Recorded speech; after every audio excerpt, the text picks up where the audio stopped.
नमः शिवाय। श्री शिवाय नमस्तुभ्यं। श्री आदिशक्ति पार्वती माताए नमः। श्री विघ्नेश्वराय नमः। श्री लक्ष्मी नारायणे नमः। श्री सरस्वती ब्रह्माय नमः। श्री सियारामे नमः। श्री रामदास हनुमाने नमः। श्री राधे श्यामे नमः।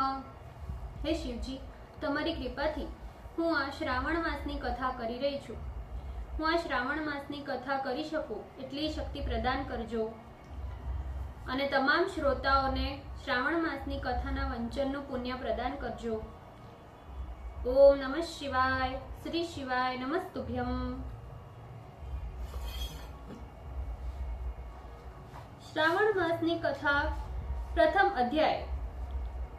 शौनक जी ने सुत जी से पूछा, हे महाभाग, आपके मुख से अनेक आख्यान सुने, मुझे तृप्ति नहीं हुई, फिर भी कुछ सुनने की इच्छा बढ़ती जा रही है, जिसके सुनने मात्र से मेरी अन्यत्र श्रवण करने की इच्छा न हो, कोई ऐसी कथा कहिए।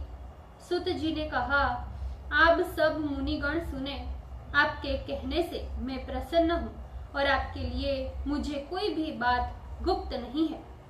दंभ रहित होना, आस्तिक बुद्धि होना, शठता न होना, परमात्मा में भक्ति होना, सुनने की इच्छा होना, नम्रता होना, ब्राह्मण भक्त होना, सुशील स्वभाव होना, धैर्य रखना, पवित्रता होना, तपस्वी होना, दोषारोपण रहित होना, ये 12 गुण श्रोता के कहे गए हैं। ये सब गुण आप लोगों में है ही, इसीलिए मैं प्रसन्न हूँ।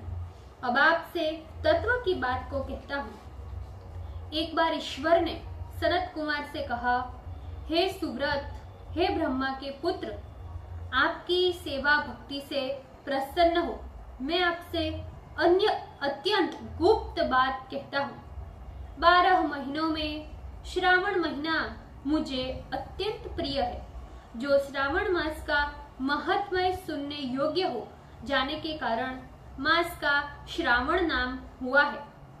पूर्णिमा को श्रवण नक्षत्र के योग हो जाने से भी मास का श्रावण नाम कहा, जो श्रावण मात्र से सिद्धि देने वाला है, अतः श्रावण नाम कहा है। आकाश के समान स्वच्छ हो जाने से नभा नाम कहा।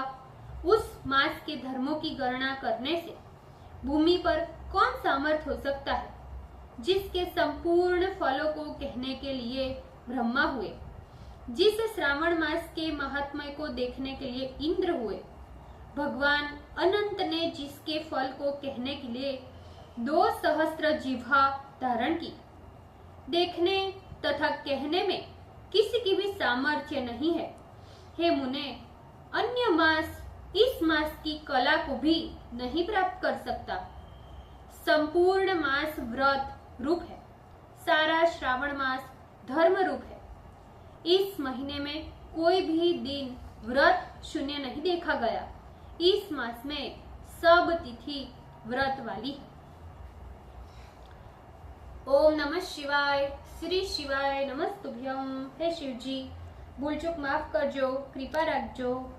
आजना श्रावण मासनी कथानु पुण्य मने प्रदान करजो शिवजी। ओम नमः शिवाय। श्री शिवाय नमस्तुभ्यं।